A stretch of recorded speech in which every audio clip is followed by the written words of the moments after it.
O le tofa mamao ma le utanga o Samoa. O le Vaofilifili.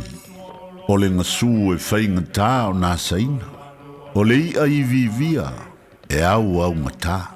O le fuela lave e le whaingo fie lona tala talaina. O le papa mausali ua uma o na mamanuina.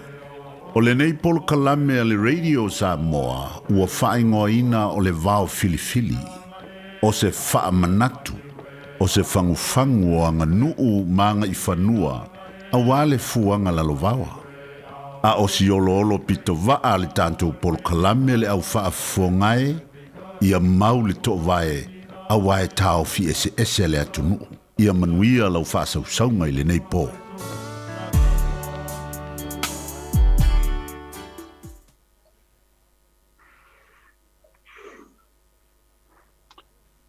Ia, ua whamalo, whatalofa,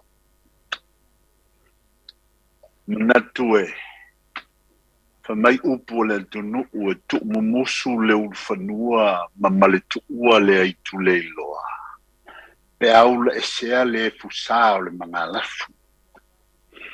Ai le whangua le li o le po sa tali malama mauisino nofo I le whamutu o le tausala. Watafia ngana o le upumoni lea.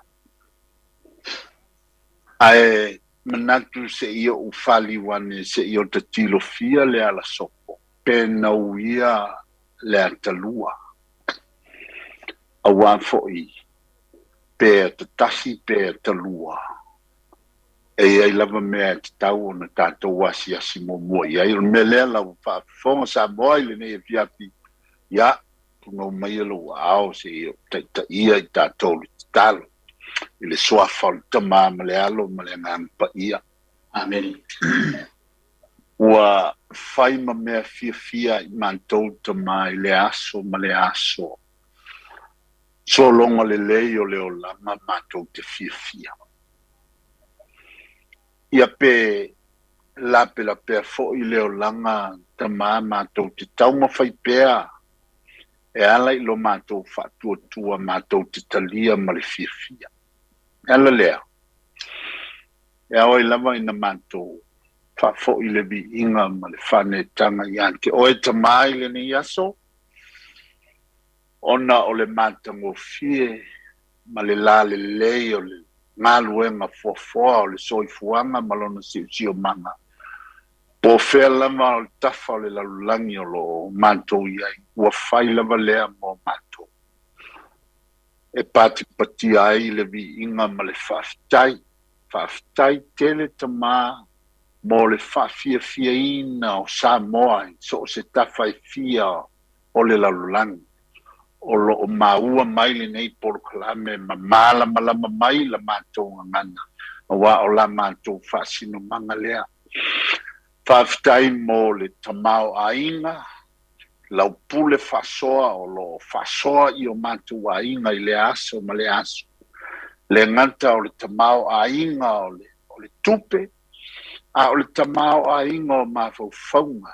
E ala I le poto ma le malama lama. Ua ngawhatia ai mātou ngalu e mawhai. Mātou whe malanga inga. E maise. Nai mātou whanau I awa onga. Ia, tele au nanga ese tama, mātou te whaftai atua I pēr I ante oe. Ta sile nei au nanga tā ua tele o ala o wheso ta inga ua mwhai ai. O na wholinga e lai titi mawhai ngō fie le lalangi nei o na po. O awala le lei na saunia e sae nisi, mai lantou e tua I ailo poto ma lo malamalama ma lo tamai pa ia tama. Lantou te whaingo fia ai awala o mātou fisota inga. Ia. Ua mātou sauni tamai la mātou polkalame e peifo I o le nei, o le Vaofilifili mātou te talo. O loo e whaamanuia, ma o loo manuia tamā matina mātutua o lo mātou tunu. O matai se ia o lava I le malosi o le atunu. O loo whaafonga mamalama mai nei por kalame. Ai sili o na tāua. pe a whaia o ngā mo I lantou. Pe tai, o nā mea uma, whanau naunga, whai wawale, a wā mātou te wha moe moe e wha mana ina e la fio. Le ala leo le mātou wala, watu o fio mai le mātou polo kalame ma le mātou wha soa tasi lua ta mā, wha tele oe, ma wha maui nati ina I mātou I se upu e tasi e tau mwhai I eile tātou polo kalame. Wha tasi ma le wha soa wha ta mari I ele tunu, wā o mea ia na e fo ina mai mātou te meola, ma whai mo mātou la mātou o manu. Ia, whamanuia I le tio, ma le o le ata I le soa, whamanuia I le pulenga o le tātou le tio, ma le TV, ma awala of so ta inga, a le radio Samoa, o lo me whai o na awala tuai le nei polo kalame. Ia, whamangalo I mātou umata maua I si la fia o mātou lava o le foto o le anga māsese. Mātou te talo ia te oe te whamangalo ina I mātou. Mātou te talo lea, whatasi maa. Mana o lilo mātou loto tamā, ia e lofa matalia mai. Ono o lo suafo o mātou o le mawala awa tuai le suafo le tamā malealo, maleanganga pa ia. Amen.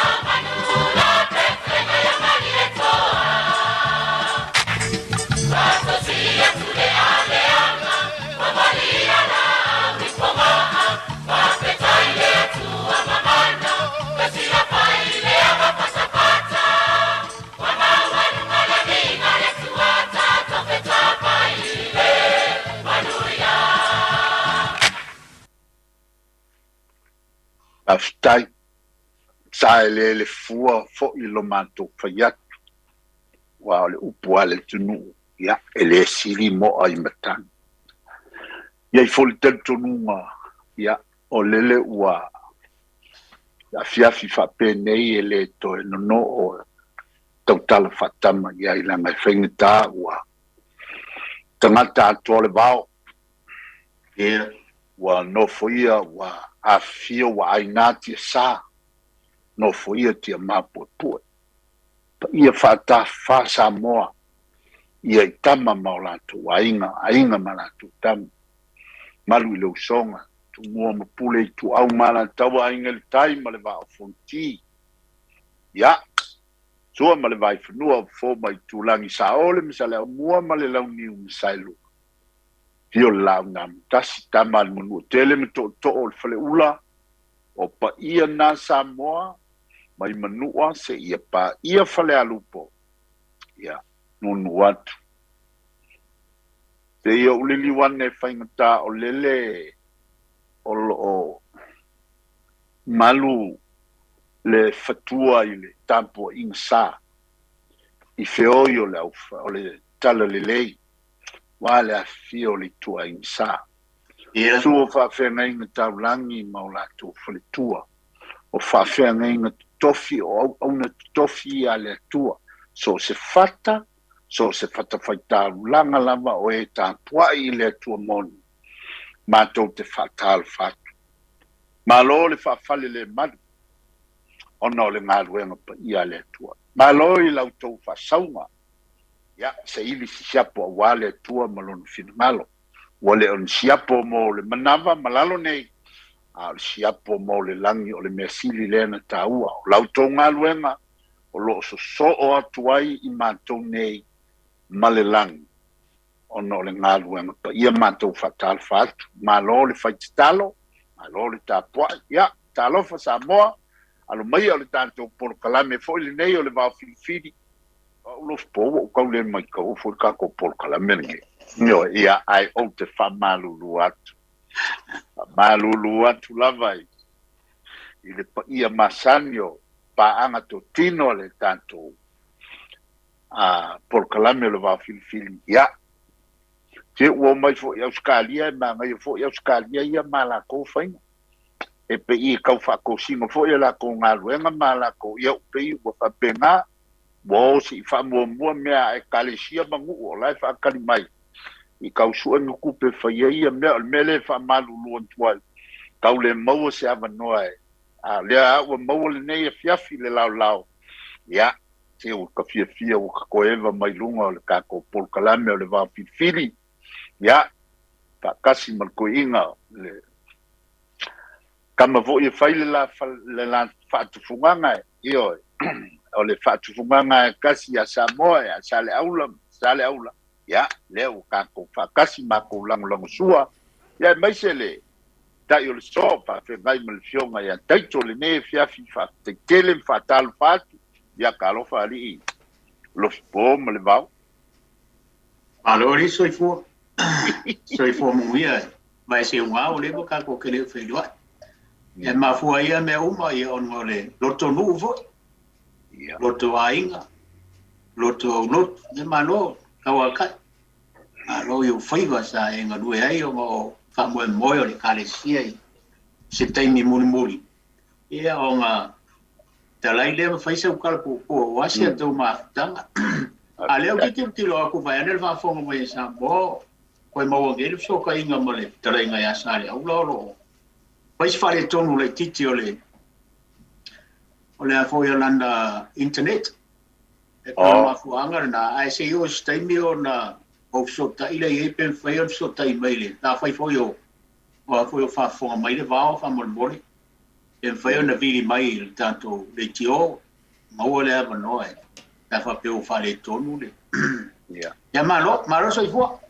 Ano o langi ma sa matalo ngale la. Mantoina pengkang o ka di kongulo po fa pengkang so ka yang le ka ngeki au nga inga ni sila me fa yen ka ko por kala me ka o ma mao a le pengkala mo ya so ya ko ki o sangel ko inga numa Sile pas di marco internet tu ipe eu no boca ko o ipe mi ka bane le pa ponga le tu ale ase be pink se pe mi ka ngai po ia pe po la ka la tu ipe ka ka la mar pa no nga po ko mo mo lu pe mi ka mo ia po ka la me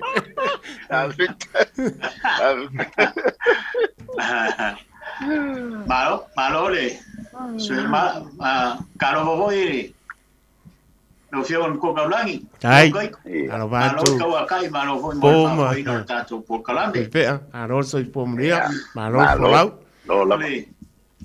ole vai aso le ke ngai ya tu pe asa man kalango le fa man ve ina fo le tamatawa ana pe o lo si le fia ho ya ko si le fia sa man kalango ai ya man me a le ole fa ka le asa boy no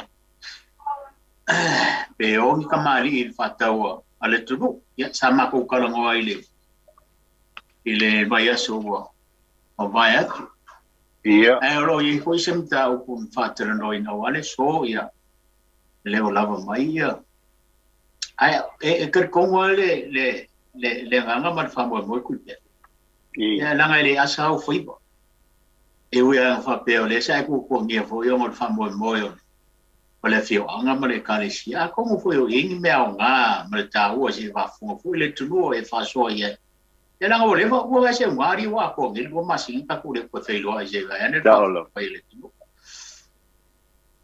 lo ye le uku sa fa karango inga fo inga wa ma karango mo ko inga ya le ko mo la ko fi anga manga e go fa fo mo to ina fa inga bigi mai se fa ma kala le uku le wa o le ko le wa nga se i fa le mo le ku nga si anga le va sa lo mo me o kuringa ma kuringa si a ho ye le tudo a ko ye fa mai ye kuringa fo ye ko fu malele manga kwa whainga ka mea ngau lua kalango ia kalusia ia viri angер ko ina whamal malama ngā kūringa ya kongo ero ye nisi mga uporo ye me ke via tala e kui pea a le fia fa fonga le tu o le vanga a kuar ka ko por kalat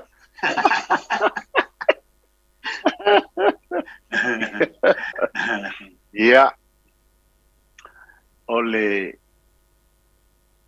o unai mea sa o a fiai ia taimi wa o fatia walu foi ia e fa malulu ai ona sa o a fiai tu lang foi o le saili nga se le ni le manto no o le fa tolu o sa mata o e iai tai mauta o fanga fau ia masiu vau ia o lo fanga solo nei e mantu saili nga se le ni na nei e tunu Australia ua maea me le pone ia o lea ua so atu ma Sydney ia a o lea fo'i ua fa'a sauni atu i Brisbane i le masu me fo ia ona umai lea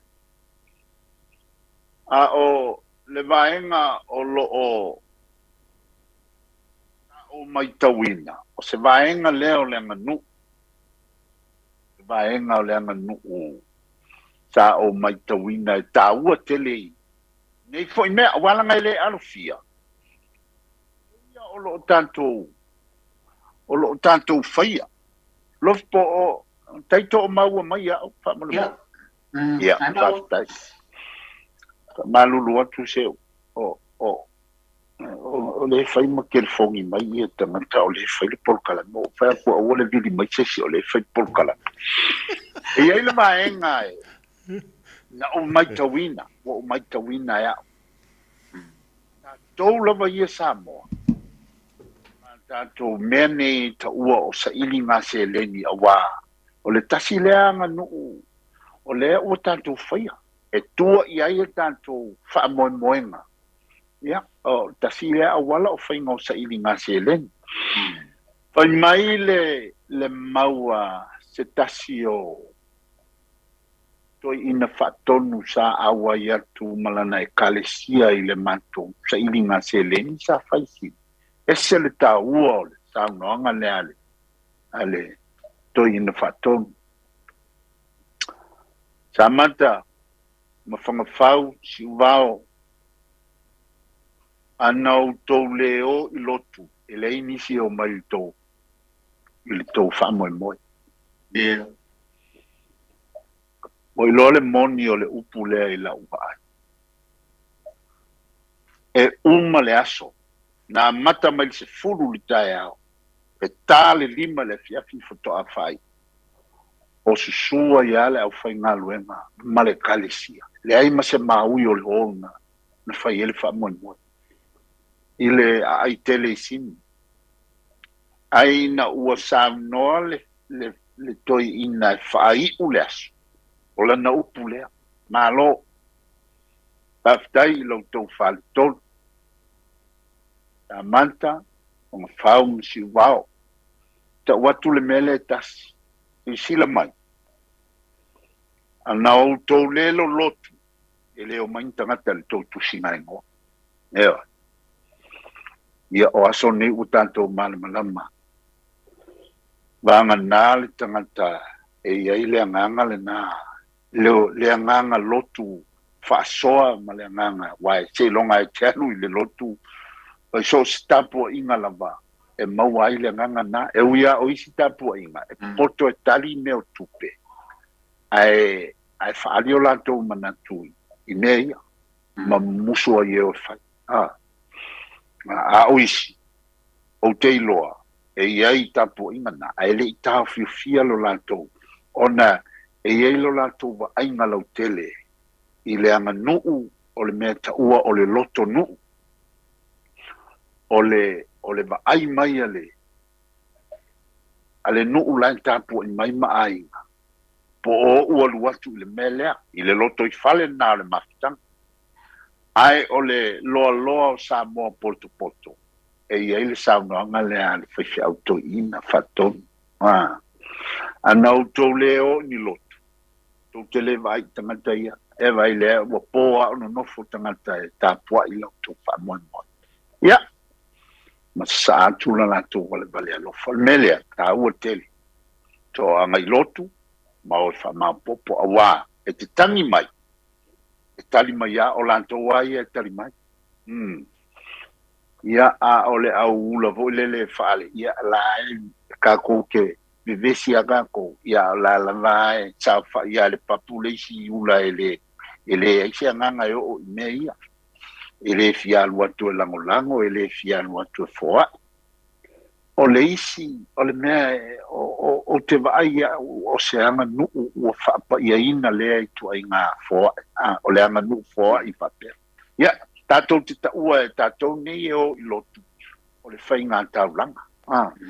O le whainga taulanga. O mea ua tau ma maui o tātou ola. Ua langa. E tasi ale mafuanga e langa. E langa o no le suafa o le li. Ma naia ia o le. Ia na sau ale sau no ngale. Ale to ina whātou. Tau I lau whaalongolongo. O mutua I o whaamonia. Pea o mai tau I le fa ua vela le fale mo ua fa au nga sea ia pa ia o e kalesia na sua ia la masalo lesi mea na umi ai ona o lai vai atu alai no nofu mai ala tau fai fe au na watu ona o lantou o suyo lantou e kalesia sa tono le matou mafta e matau tia le mea le ana o matau I le umi o se aso whapea, ai sa mawhai ana no fo matali mau.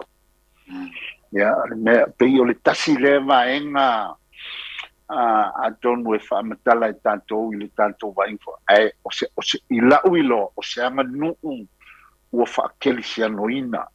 Vanga nā o le anga nuu, ma le alofa, ma le whaaloalo ua whaakeli si anoina.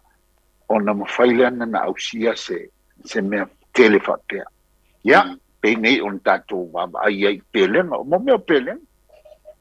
Ele tasi te tuainga sa ilinga se leni o lo fai. E ave ona o le loto ua malie ma ua fai o sona sao mo lea po imea, mo ie tangata, mo lea kalesia, o mea va bena. Ya, o se anga nuu le lei tele le nei manu, ila o mata. Na te matua I o maofa I le anga le lei. Ele o le tele le tangata no whalongo e. Ele o au se sa mata. Ele o au se whangawhau po se si wau. Ele ai fo iso tangata na o antu e. E whai ala tu siwa e whai loa ilo la tu wana lofa. Se sila la ia I le manu o tanto. O le meole o le whai tau langa e se le loloto mal tau. E pei o la u sia u fasole I le vainga e mo ia o mo meo sa inga tupe masan ma o mea tātou te maseni ai. Ai vaenga e ai le tu o le anga nuu o lai ai te tono. Ua whaai poipoina pe o to enga anga nuu fo lele. Ua papatisoina e le tala le lei. Awai a le papatisoina ia e ngata lo e alua lua e fisiri po o nga e nge mea o feo fai e la kupenge e la. Ai a papa tisoina lo el tala lele. Na velo lea o se taulanga wa e foa. Wa e foa I malele loa po I nei tangata e abeia. Ia wae, e lei loa e le atu lau o Samoa. E fa pe ile e kale si ka koriko sama. Sika ma iau lokua. Ai o fo le mako o te maofa. O tangata iana I ele o. Mo leva o ngisi ele lokula. O le matou nuu e mafuli ile. O le e whakasa o le tapu inga whatinale tono le matou nuu. Ai o le matou nuu te minei ua mafuli ile whaatutuanga o le aupa ia o aso na tai. O le isi pito nuu o matou e tu mau mai ana mua e tasi ale loto. Na le metisi. E pito nuu lei sa mata iuta. Au sa mata I tai. O le kalesia whatina le whakasa ua mafuli nei ile au pa io asonga tai. Ia, ma le kalesia katoliko ala le ai filifili ia. Ia whapeka I ka ailonga a mga kusole. A le sausoli e tangata o le matou nu. Meo le loto nu. Ia, pei o la kakala na fia. La kakala fia altu le na e o le fio anga o whangawhau. Sa tasia na le whakasa. Ia, ua mafuli fo'i ua malosi ai fo'i le upa ia o asonga tai temine. Toi la le matou nu'u le isi uvao. Ia o le matou nu'u na o lo ia i lava le upu le o le kapua i mai. Ia. Ua o la o la ia i suafa ma suri ma. Ia a ua o la lava ele i longa na fa pe toi no foia. To atasi si ainga o toi fo'i ai il temine. Ia a o le tele o matai sa iai le aso lea. Ia o matai o le pitonu o si uvao o lo iai pea i sua. Ia pe i o la taita lea tala atu i le winga o le anga nuu ma le sa ili malo tangata lofpo. Mano, talai. Atono o lea o e ata mai i le o le upu voi lea tato o le tunu o le lotonu. Ma le merne o le te alfani ma le tausia. Le anu fatino le auto mafutanga. Ia a o le vai aso lea na mawai atu nei peo na uta ua le wateini o le tapo palame tui pea. O le sa matu tala noa i le whaatau o le tunu. O i tonu a lea e peo na talai la auto mafutanga. Ia wa mo o le sa whaila auto whamoe i nei. Ai fo yo Melbourne le tate no fai se vai ane fa fo mai le tru. Ma le o uma na mari watu le mai mlanga tu singi le te fa mo le maftanga. Al mele tala noia. O le fa tau. Mai la le sala un singi. O le asa u fa fonga ma sa mai tau le fa tau o le tru. Ina o mai ala auto fa mo. O kala mai lo le Melbourne wa e a ngam ka o le vai ngale. Wa le sabe vesi nei le whātau o nei whai mai isi. Ele kūkūra la inka mani i kaimi o whātau o whare pop. Ia kairo wāre ukure lena mai tātu pōtana. Ia lesa mātou whāso ai sa whāso mai kore. Ke tō whaale te māmatua ia vai kuai le vaenga le. Ia wāla na uta ua le vaenga le. Wā i tōnu wā le iei le ona o lea ua. O le maliu mai whatalenga ia le māpōro. Inisi foi tau sa foi na mane to tem le te fitala e ko la sa mai tau wa la kai ko foi mele ga akaru in be in fala po ka tingo foi ka mai ka o I foi le mo mai le sia o nga mai si fa so tau a wa fa fo mai le tu o la sa tala inga ia after you FCB vai male le mato fa mo sa fai ia io wa o sini sa la fo mai le mato nu iante o te fai se faftai ya ona o fai ai le faftai e fai ia uma fongo fo io talentong no ma pe fo ile sa so mal fal fa sa ma ya o le manto fale polu ia sa manto ia ya e te iwa umala ulaunga ia tali le mula ma ele ia i na tula ia e tali mai ia tula ilole sunga ili toi ina whaatonu e a po i wha umale aso ia au na whai mai e lole o sia na sa noanga lea na utala noa tuai whaftain wha malo mai le aso o le sungalai to ina whaatonu sa whai mai le upu ia ma wha uma mai ai sa o fa pe fa che ye che fa che fa tawa ele ye che fa taw ele ye che ma to no fa ele che si natal ya ai fa sta ya il suma to in ya ai po kilo mai no malo ho yo sa mo malo fa po wichin or ka malo le ai o le ya le ai ya ai un vai Yo, ya, mai la woman ni noa ya tula ya elole le to ina fatonu ya sa no lole ya ma fai tal fai. O email pone. Ya. Sa fai fatal. Ina wo foi sa la fo mai fo ya le mato. Nu ya tell te fai se fatal. Ya, ona tula ileo. Sasaya. Ia. Longo i le leo o whapea a woi. O le tama o le Vaofilifili kamale. Eo. O le whale vela. O ainga uma sasaya i lai o le makomaka. Ua fiusto ina o sasaya i la fole la unga i antu. Mua mapule. Ia. Ele i. Ia na tala ia leo sasaya. Ia. Na foi. A fiafi e o foi o le safune ya sa fetalaia sa o nasa e o fiu sa ia la fole la unga la o le mato maftanga e tumu la ingo sa ya o le ya se ya na tala ia lo pero ama fe lo ia le maltanga ta so ya sa ya yo ya o le mato le na o me o aso ye lua no maluai ele ia se fatau i lunga sini ya na ofsasa ya ilana lana fatau i ya e nai il mato i melpone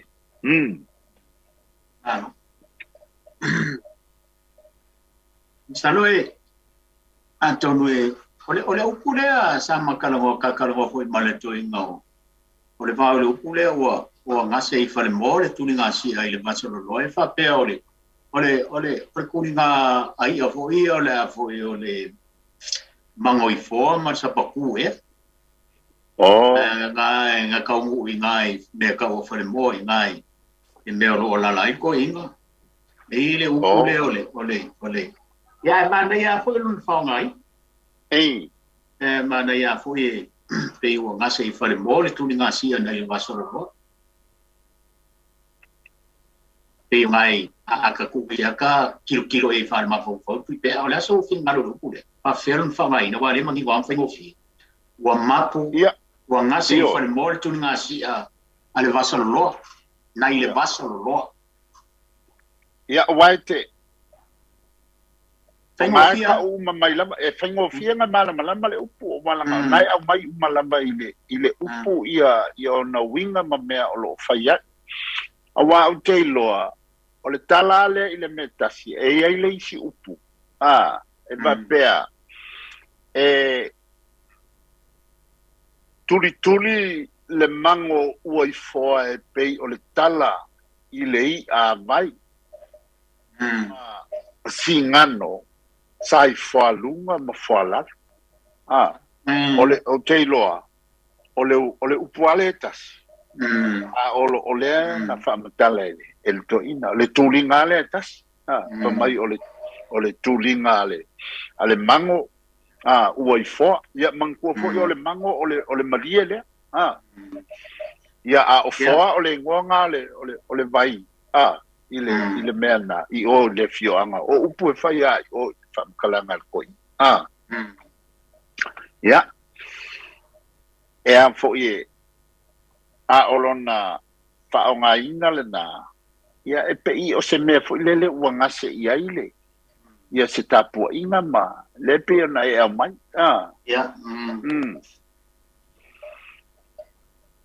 ia elele ia le ko inga ia ke fa makala me lona vai fanua mo ila ba mai ko kiki o angel ko inga i lunga i le polkalan ia ona fa lo toile ma fa ma tuale le ia le tule o le fatau o le mele le fatau ia ola so fingano la ngare kere ia ka ko kala meni ia ele o lo uai loa o le fatau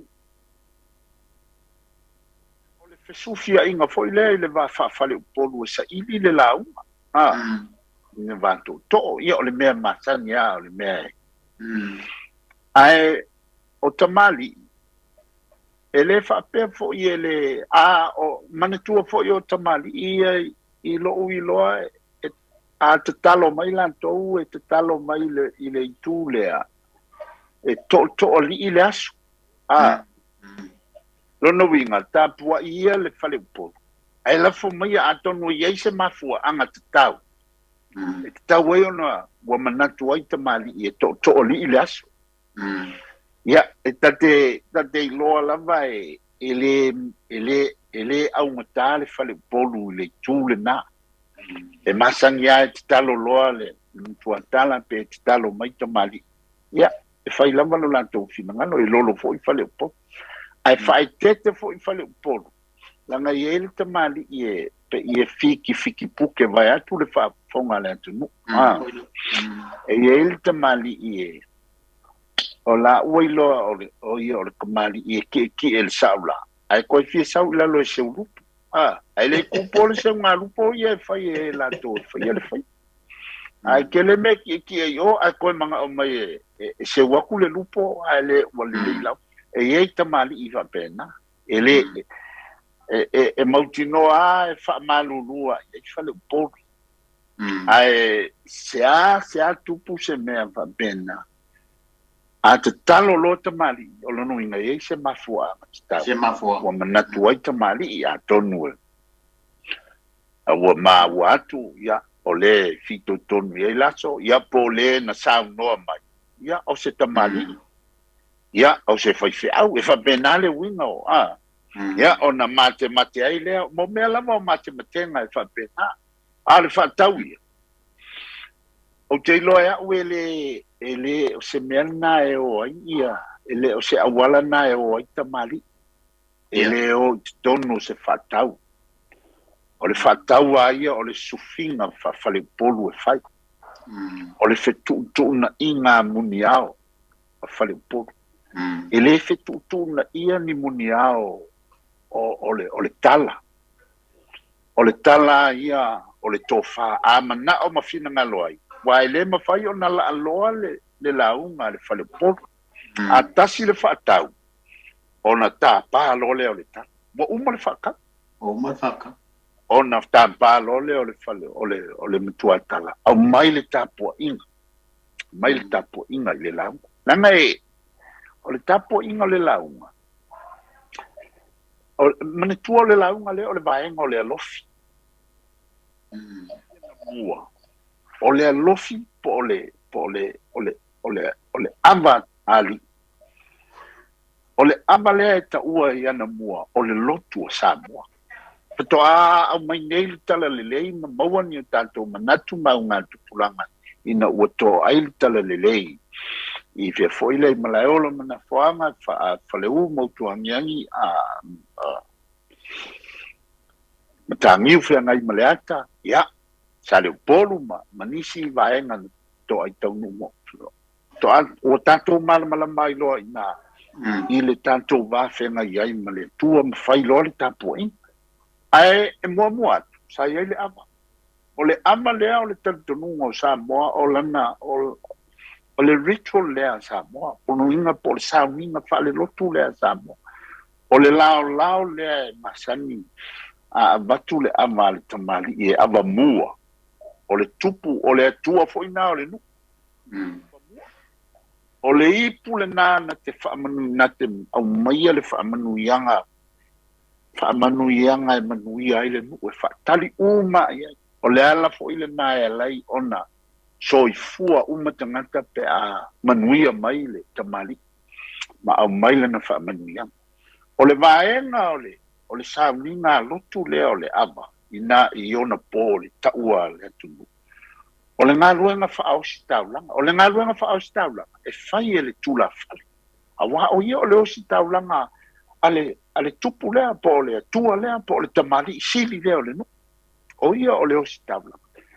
E na te momoli la le taulanga mua, o na upu, o lana launga, o le melna, e lai o na whai le whaatau, e sa ili se tasi, langa e le whaingofie le tala le, a uma, e ana whapele upu o te le la aloa o lea ua whaitasi le whatau ilo matu tala luma na matu whapelea lau fionga ili sao ia malipa ia inga au mai lau tō whaamanu ianga o le upulna tō mai le whaamanu ianga ia o le upulna pe o fōlinga o le a whangongo tangi au ai le ai me foi le tanto te ele ai a se isi upu e te alu ai le whaife au e te manao i le whaamanu ianga e alai ona e au na i le atua e ala i le talitonunga ua tāla i mai le whaifi au i ate oi.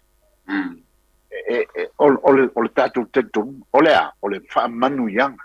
O mea umala, ole taunu unga ole alofa, ole taunu unga ole whaaloalo, ole taunu unga o upu, ole taunu unga o laulaunga, ole taunu, ole whaamanu ianga. E le mawhai ona tuuatu le malienga le whale polu i ante oe, ole tuua le nuu po, ole tula le nuu po o ailamu. E li liu loa whai laulau, ai no nofo ia le matuatara. Ia le mena ta o le launga e le tapua ia. I le tapua ia.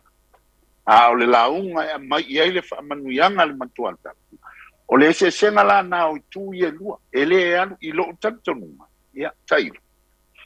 O ne fo iaso wa ese le mai ngata e whaamatala i le meta o le whatau. A o le whatau a ia o le fesufia inga o fina ngalo e sa ili o le fituna inga o muni au. Su e le launga Samoa. Amaua. Momori o le tala au mai le whaimania. Ai atu la ai talo mai le to ina i le tala. Malie tātu whale polu whaapitai. O fipo ma le vau e le matea se isi laulua tausinga i le tātou nu. Si le fia le tātou nu. Ana pau ale nei o te talo atu. Atu le tala nei, e maise i ante au nei, e eise winga tā ua e leina, ma lie lafo mai e to li le tātu wasu. Ia, e masangi ai au ngō fia i o le whale upolu. Pe a whai e loa le whale upolu, o se tamali i tausi nuu le lei, e whaamanuia le lei, i le nuu malofa, i le whale upolu. Wa te talo mai, e le ma whai mitu. Ai le koe ngā kamali, po e le, pe i e fiki. Ia nga whailole o le whalonga o le whingau le whakau le lafa. O whingau le se mea matango whia. Ia, e pe i o le taita lea talantu lofpo, i le taita i loa le tamai e winga i le mta upu nei le whatau. O le whatau aia o le mea ngata ia tu mua mapule le no whaatula. Lua, i tutonu le saufa inga le tu malo. Ia. Wa ia lava fo i la toe fo ia le fatau to toa i le ia e va ia ko fini fakau en kamali ai fo tono sa fa inga no ia mane tu fo i flofpo o upuia lueta o tele vai ia e mamuri ia i tele o mea le atu o le anga no uma le anga i fanua o le anga no o le whataua o le mea patino le al whaleporo. Ai le anga I whanua, ina ne I te iwa, iai se nu, e se fo isa lan tōwhai. A tonu I te wa isa nu, e fa isa whatau e se whaleporo a uma. Nga whakali leo le lako kasi, a se whali whakaua, ale makuakala, I au ke leilo, iai se nu, e isa anga I whanua papena. Ai, a tonu iai se fina ngalo pa, awa uia, o te le I oi, o le whatau, o le mea lea a whaleporo. A o tamali e te talo al tamali I pe a whaia mana o to li le asu a ia iaisa na mafu anga le e te tau ai ona ma ia saolon taim e fua wai te fua fo I lau tatalo e fua I le aso malona mafu anga matangata o lo o a fio le asu ia o me uma so se launga e fua ut e le va pea o le kusinga ngoa o le fafikai ia e ngofo I fua makai uma le kele o mea o le maliu ma upu o mea o ava ma mea papena ele e ave ale whaafitai e tu sao e awala mamori ese whaia ia o le te itale nā suso atu lofpo Afkai o le winga tonu ale o le siri kuipea wae nanga lesa whasovo I le vai aso karua ia me voleanga mana o ia o ko kuleva ngo ho ila ko fanu ko se te kalai fo il vai ngale wai Samoa ko fa sol vai so le ia ngo ka ku pemia e pupu ai pa wa le vai ngale wai o le si vai ngo ko ma o il vai so le fa so le tu ngo pemi vo le wa vai ia isi ko ina ka ki ia Samoa ia ia tatu no umala fanga ngale wa o man kof e a fai volfa kau o ma kofi o ilo ar kai me a ole ka ko ke kala mo ka ko io lo Palangan papa au man nofo i tulu faf ia pela o New Zealand ma Australia ma Amerika pe o i o kungu e o ke le nganu le ia ai o le si vai ngo ma ua e kusama faso mai le tulu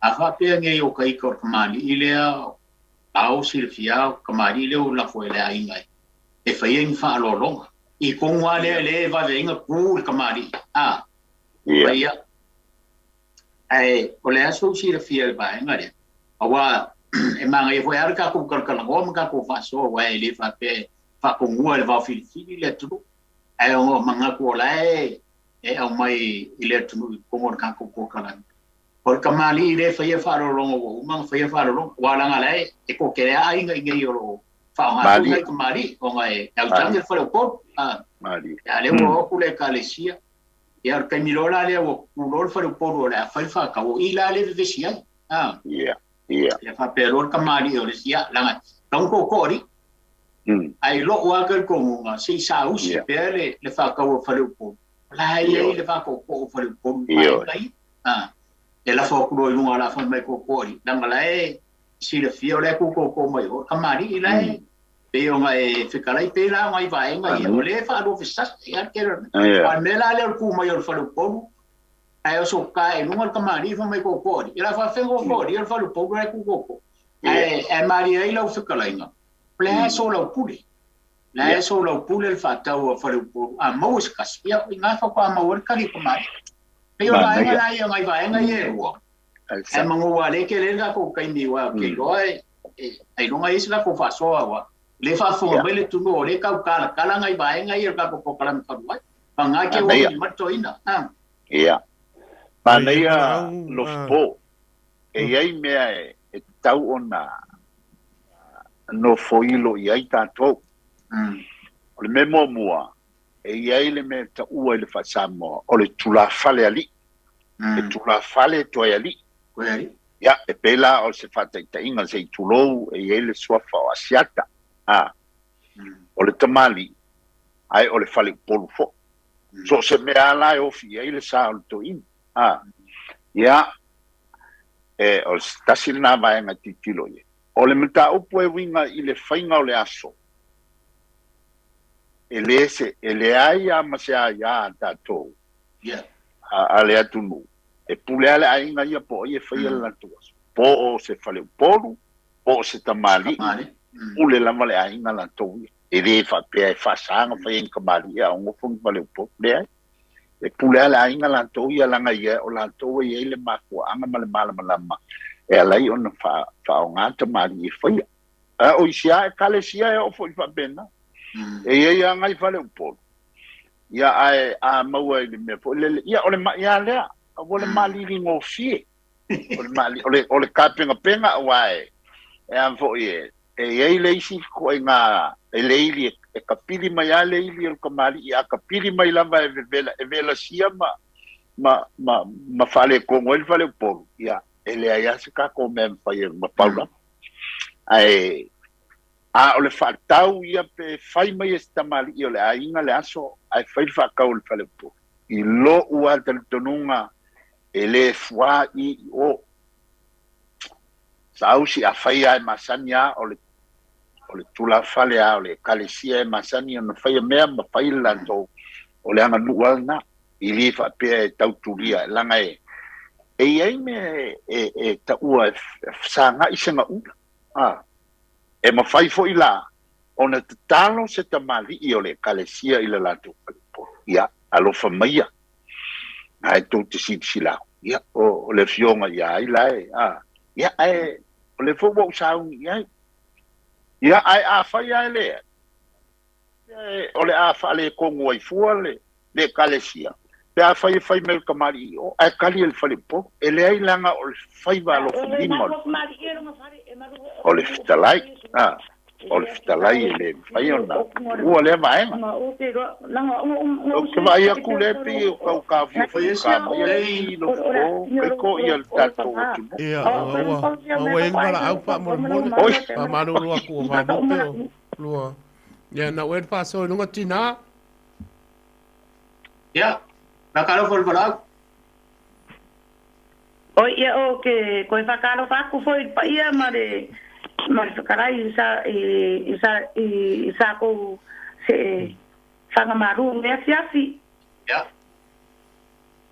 Ia, o ke kakonga nga kau whaia ku vai aso ke ai a kongua fo i kau i fo pokara me i aso ia o ke whakaya fo ia ke o kou o kumari ia mausam kua hange ia jiskewiso. O ngone maware ko ke kau ave mai i wai maru whare uporu i kumari o kumari i fo e maru whare uporu.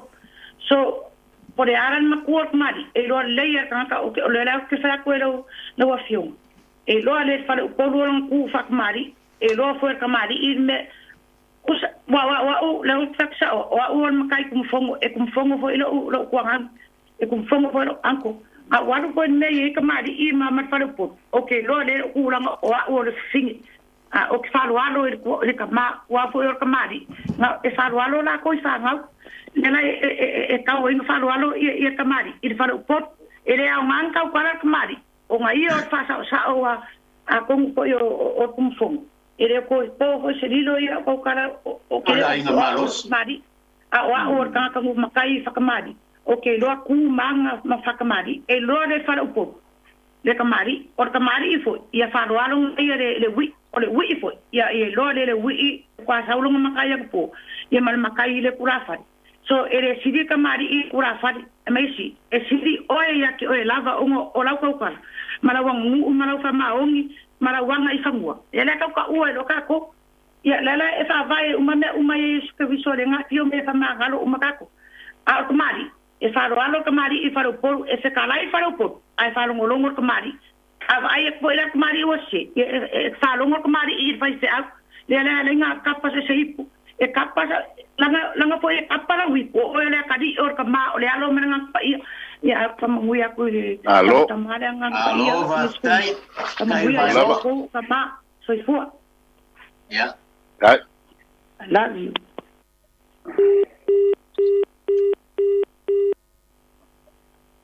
No. Ele si bana au pa mon. Yeah. Akalo for balau. Otswaf. Ifa talo fatu. Iwa ti o tau fo i ta mahale atu nu o lo whaiel tātou pol karame o atu nina le runga telefoni. Yeah. Ia, whaafitai tele lawa ngō le whaamala malama ina fo i o le pol karame le tūma le anga nu wha Samoa. O awi na o se tina o tele matai. Ai, a fia awatula umanatu fo i nei tu solo mata upuna e tala noa i nei. Ele ale o le awatuara o manatu o te le tā ua Samoa i ele mea naula mai ai wawa o mala mai. A o te tonu o le nei atu nui i la ulava e ka le sia o le au tau tala i ele mea leo te ai i ai. E moni ma wha maoni le saunoanga. Wa whai uni whaalawe lawe e whai tonu o lau e ka le sia. A whai lava o se tamahali i e tu mai po se whale o polu. Ia o le mea ana hai pulele a inga ia. A o te tonu la lau e ka le sia. O mai tauina. E langa whaatau a whale polu. E whai ale whaatau a whale polu ia le mea o ia ilo la tau ma whai. A whai o se tamali i le whai mai ele. Whaaloa longa le a inga. Ia wailoa le leia se au e ka le sia. E whaai ua e ale la tau whaatau o na lafo lole i tamali i. La tau te ai ua le aso e pei ona o whaalongolongo atu le saunoanga poina e saunoa mai ai. Ia pei o le au ala nā lea o te nofo pea mo o mawhau pe a whaini whaaloa longa le maso e ka le sia iso se me whai. Wai tele fo i mea o te alu i ai. E whina wai e a whaina i fo i aia huahuanga nei a ingai. I le mea leo le whina wa e moni ai a au te iwane fo i whaafonga. O isi tamali, e o ai le whaatau a whihinau ai a malo. Ai le o se lato mta whai oina se i watu ale whaafonga anga Samoa. Mali. E moni au, e langa whaatau a whale uporu. La fo wala to si la fia ale ni e tauna whai. Io si o manatune a watu luma li tātou mafutanga malo lava le e tau longo foi ia ia manuia tele lava le tau afiafi fa manuia foi le tua ia tai te olo tu mai foi o alo fatu foi ia Ia marolongo le Ua. Kai. Leis tātou para au pa mole. Ia ka ko wala mun muri le toito. Ia le nei. Ia ka karo pa para au o so. Tarofa. Le moenga. Karo. Tarofa. Mau ole noa. Naua manino mai, sau no ia por kaname. Ia fia vaku so la go ngai le. Ia. Mau ole abe no. Se ko fare con mai lo ke fongi. Karofa. Tarofa. Tarofa. Ia, karo. Sau no mai. O ulo o le. Ia, no mau ole no. Au ile po. Ia maro so fu ele po ia va fili mo fa so ngor po. Maro so fu maro ale nangi ma so fu maua. Te roi kon ka po kalame. So fu mo mo le. Ole o lo uma natu le. Fa mo mo le ia sa le ia hongo ngai. Ia tunu fa fo pe wa. Ole mana o tangata i o kogi o me uma. E pe o mafua i o nga le fitau i a o Samoa ia e silo fia o le whanu polo la to mata whai o ilea. Moila. O le whatau ia o nga umufoi le pe anga mau mal portukalame. Ia o nga la folo e swamungi anga le tala. Ia nga o ngi mea sa o le lea inge aso e o fai lau fai ngalo e ngai fai fia au a fai a iso fai fia au la to whala velafi. E pe o le mere ngā le ua whai ngai kere langa ngu ngai whai ua sa ungo kamari. A ngisi foi a inga ua whao ngā whai whiau. E pe o kasi ngā me le ua whai nei nei le anga nu. A o le ngangurua e Samoa o le whare o pōru ngā lato mata whai oi le au le whaatau. Ia o ngā lafo le si whamongi anga le tala. O i le mako ngu le o mangongo. Ngā o i e sui e le whaatau Samoa. E whaakau le ko whao ali e whaakau le a kau mai a kau kau pa umul pola. O ngā pule leo nā tau. Pe lafo e awe sunga i ia fuki po o pau. Wa e pau ngā me sui e inga o il whal mangongo e sui e whaakau Samoa. Whaakau rona to whao ali. Po pe o silfi ai. E fina ngalo madie lan le ko whao ali e ave e whalo poru. Ngā awe no le sunga ale ai. Ia e pa uar sunga po li a kau po tau pa u. Ia po li pola. E pe o le paungal me le se senga foi le mo masal ho si le fia po kalame a le va ngofo nga foi il fal mongongo ia msabo e ese mai il fal mongongo la to fatau e langa ka mali il fa kau e pe sa so ngia kule le va e o le kai foi le e matau le foi e sa o le lei wa a va pe fa fik il fa kau lu so ngam pule e ia le va ngol fal mongongo e kula e sunga le la ko ka ia lo ngolo fa ka pa fa u fa fik o le fa ya se fa ia le ia wa va mo fo le sa mo a nga uro pule ma tu mo la o le kai mi lo le ai nga kai wa o ngo ka ka so nge la fa mai ya o ai nga kai o le kenge le ai lo se kenge la pa ko ia e ga si la fi ki pe a ma i fo po le ai ngo o le o so ka ia le wa mo pule o a awa ka ko finga pili ngal pawado mo kai ngala ko fi anga makua kau fal mongo ta ka ko ko finga ia ya la ngor go fangor ko o mangol po malo e pe yo va mo folia la ngal kele ala u fa longo fa ka a ku mes fal mongo lunga fa pe o fe kai ai fi o fe nga e kai mo fe nga pa fa le tung lo songa ali nga o una i fal mongo fa pe ya marilia ko mo pule o le a ave le sunga la ka sa sunga mali ko nga o fal mo la si sunga fa roinga mo le si ka ko ma e pe sa so nge kule ai sa o le por kalambi o nga ua fioso fu le si lo ke le o le fal po lua ia la to mata fa yo ya o le fainga mai lo fo ya fa ka e longo fo ya ko le fa ka we le fa va ku sa bo e le fa pe ko fo al vai mo ka so mai fa le fa ka le ai e le fa ka se vai po va ku al pa yo sa bo wa longa ko u sa bo yo pe yo ngai a se va ngala al fal mandono le ke fa ya ku o Yesu ia ile fa ka usambo fa ka ro ko fauri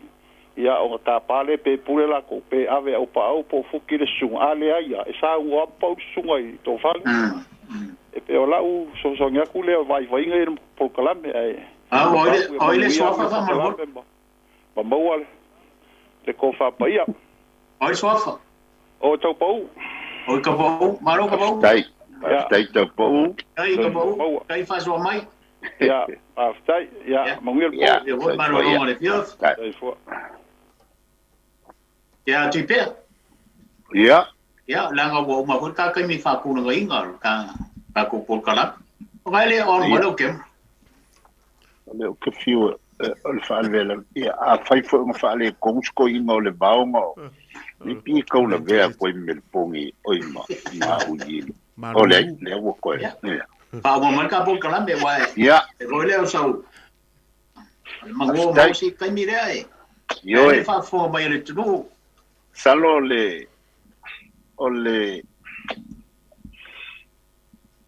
nei vaenga ole fasoa le tanto por clame le Vaofilifili ia e mo moli tele le faftai ile tunu o tu sa o lauto fasoa fatamali ia malauto fa falu polunga ile nei fiafi ia o le a se fina ngalo ua mawhai ona fasoa ia le tanto por clame o le Vaofilifili ia fatele le tua a ngā se tasi lua matai tau atia ia o se tau tua foi ia vi ia le li ia o le manatu foi ia a o le whaumanga e tau foi o na manto o atu langa o le fato a mantu to te ia na mantu whamalulu atu no tele o nai to tuangia sa paintai ia la to tau whailanga i to mawani tanto por kalame ai o le anganga whaftai e le mpai ona whaititia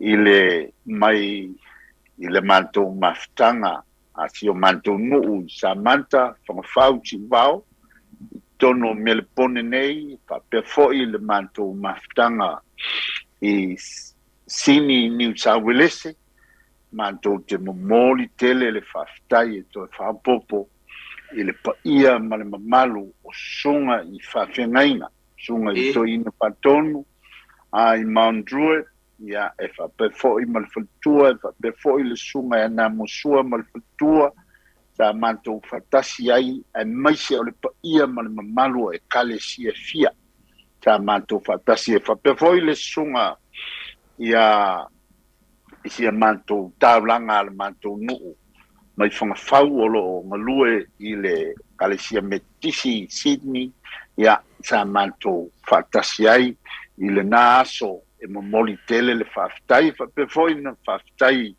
ia i sunga ia kiliona ma vauwhau ma le whalitua ia aloi mai na unga e ui lama e lama atu ia ona o sa lo whaimalanga ia ai sa whao o tupea ma o atu leanga le lei le whamoe moe le ngata i leo sa moa porto i nei ai tele e no moli antuai mai ta ele o nganga o mafutanga nei ngu sa mata whangawhau masi uwao e tusa o lautou ma au ma lautou mil sia ma le whawhao au ia whamanuia le tua whamanuia atu le tua ia o lo ua fofo nei le aso whapea mo le ai tele i Brisbane ia i le aso luas fulfaan masin fo setema ia ua mantou sauni uni atuai mo Brisbane ia a o lo o whaoliori mai ai foi ma si o mantou nuu i sala i lua ma si utu